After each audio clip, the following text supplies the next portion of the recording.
Well, I think that architecture, any wall is a political statement because it separates something. Therefore, the wall in the world has a huge symbolic value. If you think of the Berlin Wall, Israel Wall, and so on, the wall itself is a political statement. And in this case here, it is so small, but it has a brutality as well.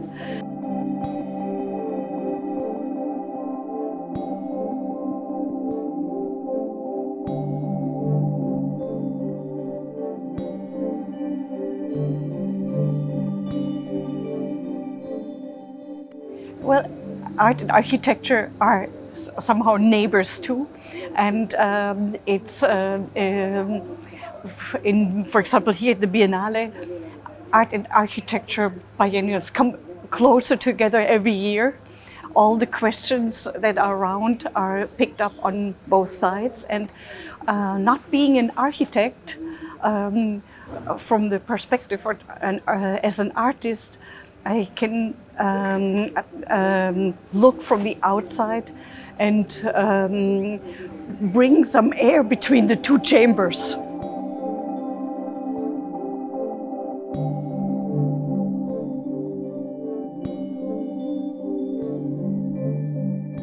Art picks up on the question of society as well, but the translation is a different one.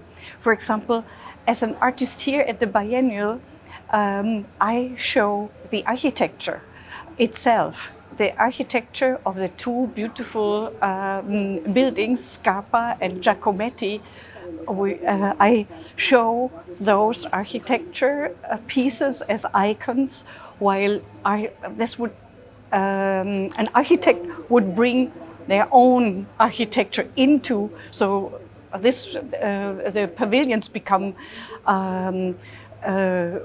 the containers of exhibitions, while this concept here shows what the architecture itself has to tell.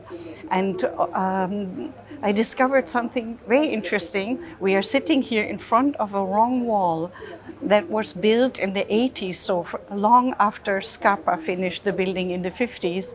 And this wall was added in front or in parallel to a gate that Switzerland has built. So we built up gates and walls and so on, and enclose the architecture more and more. And you can see how political such a wall can be.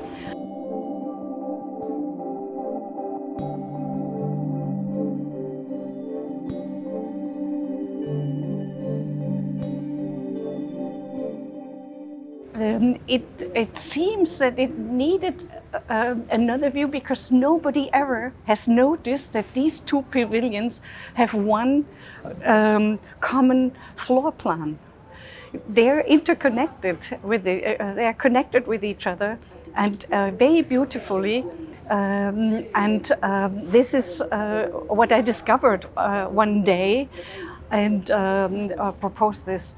And you can also historically prove it, that this Giacometti building was first, and Scarpa answered to it. He took proportions of this one over here. And for example, we are sitting here under the roof. This roof, this colonnade, is continued on that side. So it is really kind of going from one into another one.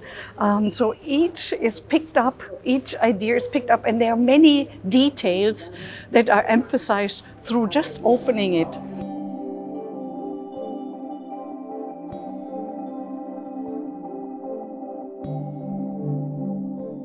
To be able to see this, how these two floor plans are connected, I took the original drawings which were in the archives, in the Scarpa archive.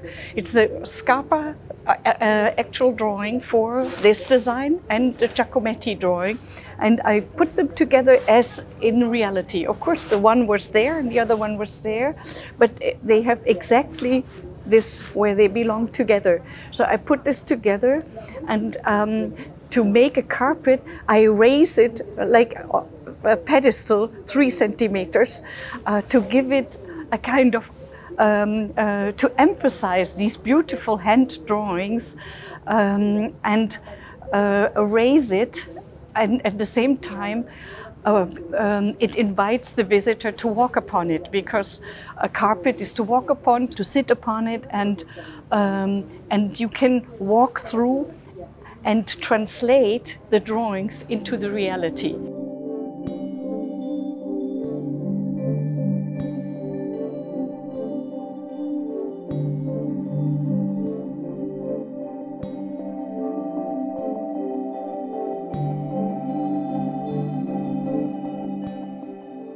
To open up something gives totally different new perspectives, and this is an intervention an architect would never do. So there's another language making different things visible.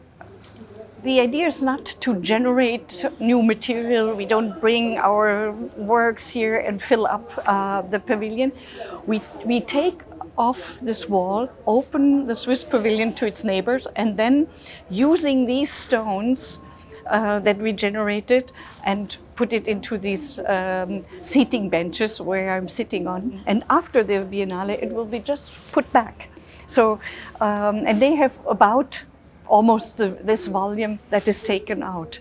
So you give this another sculptural dimension in a way, and these different perspectives open up these details where architecture is seen. So we are, as artists and art historian, at the Architectural Biennale, and we do exactly what we are asked for, to show the architecture.